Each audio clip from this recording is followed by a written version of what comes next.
Sir Pranjal, good evening sir. Good evening. हाँ sir, मैंने first attempt दिया था। प्रीलिम्स में मैंने अप्रॉक्स 80 मार्क्स स्कोर किया। सो सेलेक्ट तो नहीं हुआ, और मेंस मैंने जो अभी तक मैं कंप्लीट कर पाया हूँ वो मैंने नोट्स, शॉर्ट नोट्स बना लिए हैं हर टॉपिक पे 2 पेजेस में। पीएसआईआर ऑप्शनल चूज़ किया था मैंने, तो शॉर्ट नोट्स बन गए हैं, टोटल 350 पेजेस के बने। तो अब मैं आंसर राइटिंग पे आ चुका हूँ, और जैसे मैंने अभी फर्स्ट टॉपिक लिबरलिज्म उठाया था, उस पे जो सेट मिल चुका है, जो लास्ट 10 ईयर के लिबरलिज्म पे सारे हैं, तो वो आंसर्स लिख रहा हूँ। बट मैं ये पूछना चाह रहा था कि जब आंसर लिखता हूँ तो टॉपिक उसके पहले रिवाइज करके लिखना है कि सुबह रिवाइज कर लूँ और फिर शाम में आंसर लिखूँ? और मेरे हिसाब से अभी फर्स्ट टाइम आप कर रहे हो ना इसको, तो यस, रिवाइज करके लिखने में कोई इशू नहीं है। ठीक है। कोई इशू नहीं है। ये चीज़ जब आती है कि बिना देखे देखे लिखो, when you are doing it second time. But sir फिर मतलब ये 350 पेजेस जो हैं वो बहुत ही डेटा इंटेंस हैं, तो वो याद कैसे होगा सर? जैसे वही तो, जब आप पढ़ोगे फिर उसे लिखोगे तो मेमोरी में जाएगा ना वो, धीरे धीरे जाएगा। चला जाएगा पक्की बात? चला जाएगा, हाँ पक्की बात है। दूसरी बार लिखोगे तो आपको उतना ज़्यादा टाइम नहीं लगेगा रीड करने में उन नोट्स को। ओके। रट जाएगा बिल्कुल, 2 बार करोगे रट जाएगा। अभी एक बार कर लो, एक बार में इसके टाइम कर लेना, फिर बाद में एक बार और पढ़ जाना। अभी मैंने कैलकुलेट किया कि इस मंथ में केवल पेपर 1 सेक्शन ए कर पाऊंगा, क्योंकि टॉपिक में 10 यही सबसे वास्ट एक्चुअली सेक्शन है। तो मैंने सोचा कि यही अगर कंप्लीट कर लूँ तो 3 ठीक सेक्शन है, छूटेंगे तो।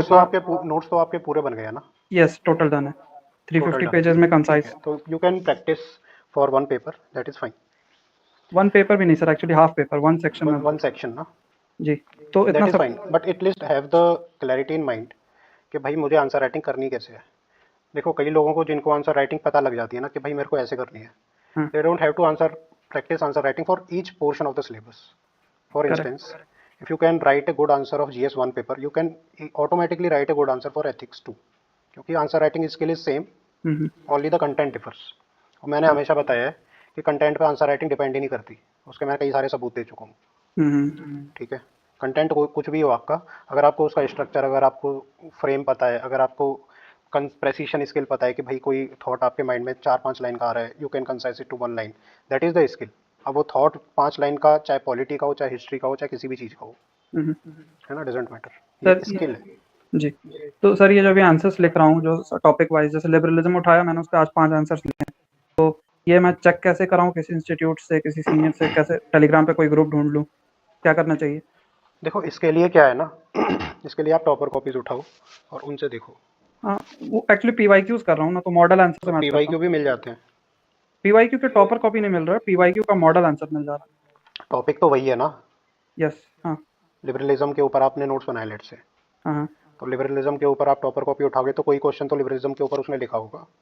हाँ, बट सर सी वो how he has written it. ढूंढ नहीं पाता, मतलब वो, क्योंकि टॉपिक आंसर, जैसे मैंने टॉपर कॉपी का आंसर आप उठाया। ऐसे करो, टॉपर कॉपी आपने उठाई, जी। पहला क्वेश्चन आपने रीड किया, हाँ। है ना, किसी भी टॉपिक का हो, जस्ट ओपन योर नोट्स। ठीक है। मतलब मैंने जो चुना था कि मैं टॉपिक वाइज फ्लो करूंगा और उसमें फिर मॉडल आंसर ढूंढूंगा। आप सजेस्ट कर रहे हो कि मैं मॉडल जो हाँ you toppers can mark copy it, हैं हाँ यू उनके can through. Mark it, actually क्या है कि टॉपर कॉपीज की ना आप कोडिंग कर दो, जबकि आप लैपटॉप में सेव करो हाँ, हाँ। फोल्डर में, आप 1 2 3 4 नाम से कोड कर दो, ठीक है। ओके। और मान लो तुम एक दिन यही प्रैक्टिस कर लो, मतलब एक्सरसाइज कर लो बैठ के, कि आपने कॉपी 1 खोली, कॉपी 1 में पहला क्वेश्चन है इस टॉपिक का, तो आपने कॉपी में लिस्ट डाउन कर दिया टॉपिक्स। हम्म। ठीक है, एक पेज लिया, पेज में लिस्ट डाउन कर दिया टॉपिक्स सिलेबस हम्म। के अकॉर्डिंग। बस उस जो सिलेबस के अकॉर्डिंग जो टॉपिक है उसमें हम्म। आप लिख दो कि 1 और क्वेश्चन नंबर, दैट्स इट। तो whenever you are going from syllabus, तो हाँ। आपको एग्जैक्टली पता है कि इस वाली फाइल में मुझे इस वाले क्वेश्चन पे इस पर्टिकुलर टॉपिक का आंसर मिलेगा। It will yes, take yes. Just 1 day to do it, right? हाँ, एम आई हाँ। Not correct? No sir, right है। ठीक है, ठीक, हो और जाएगा वैसे। तो सर ये मतलब ये ये टॉपर्स आंसर ही वेट वो रहेगा, बाकी चीजें इग्नोर करूं जो ग्रुप चलते हैं और इंस्टीट्यूट से चेक कराना? टॉपर के नंबर आए हैं भाई, उससे बड़ा चेकर कौन है? करेक्ट। यूपीएससी, वो तो जिस टॉपर के नंबर आए हैं और उसकी लेटेस्ट कॉपी है, देखो कई हम्म। टॉपर्स की ना पुरानी कॉपी भी चलती है मार्केट में, जो 2-3 साल पहले लिखी थी उसने, हम्म। है ना, तो उसमें वो उतना डिफाइंड नहीं था। जो लेटेस्ट कॉपी है, हाँ। तो वो तुम्हें कॉपी खोलते ही पता लग जाएगा कि अच्छा आंसर है, बेकार आंसर है। हाँ। ठीक हाँ। है, तो you can just refer that. Okay sir. हाँ, उससे और आपको सर आइडिया लग जाएगा लिखना कितना है, कैसे लिखना है, ये सब। और अगर उसी हिसाब का कुछ कुछ आपने लिखा है तो दैट इज़ फाइन। और एक और तरीका है इसका चेक करने का। हाँ, तरीका ये है कि मान लो आपने आज लिखा, तो आज मत देखो उस आंसर को, एक हफ्ते बाद तुम खुद ही देखो उसको ठीक है। कि how have you written it.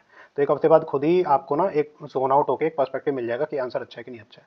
देखो आप, हुँ, किसी की 2 कॉपी मैंने आपको देता हूँ, एक नौसिखिए की देता हूँ, एक टॉपर की देता हूँ, can you not differentiate it? Yes possible है, बिल्कुल। पॉसिबल है। हाँ, दैट हाँ। Is how you do it, right? क्योंकि हमारे अंदर एक बायस क्रिएट हो जाता है when we write our own answer, we have given effort. तो हम जो भी चीज़ मेहनत से करते हैं हमें वो चीज़ अच्छी लगती हुँ, हुँ। है कि नहीं बायस? हाँ, तो ये रीसेंट टाइम ये पे ही बाय रहना है, लॉन्ग टर्म में हाँ, देखेंगे तो ये बात हट जाना है, फिर प्रैक्टिकल भी हो यस, जाएगा। Yes, you can become your own like answer evaluator. Okay, तो समझा। और सर अबाउट प्रीलिम्स मैंने ये नवंबर मंथ रखा है कि आंसर राइटिंग करके एक सेक्शन कंप्लीट कर लूँगा और फिर शिफ्ट मारूँगा प्रीलिम्स पे। और प्रीलिम्स का एक डिसेंट लेवल पे प्रिपेयर्ड है।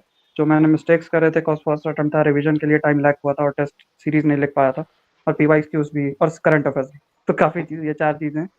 तो दिसंबर से स्टार्ट करता हूँ और 6 महीने में आई गेस हो जाना चाहिए। सिलेबस कोर्स कंप्लीट है, नोट्स भी कंप्लीट है। सभी यस, सब्जेक्ट के 80 पेजेज़ में शॉर्ट नोट्स हैं। ठीक है, गुड। ठीक है सर, थैंक यू। ये डाउट था, थैंक यू सर। करता हूँ अप्लाई।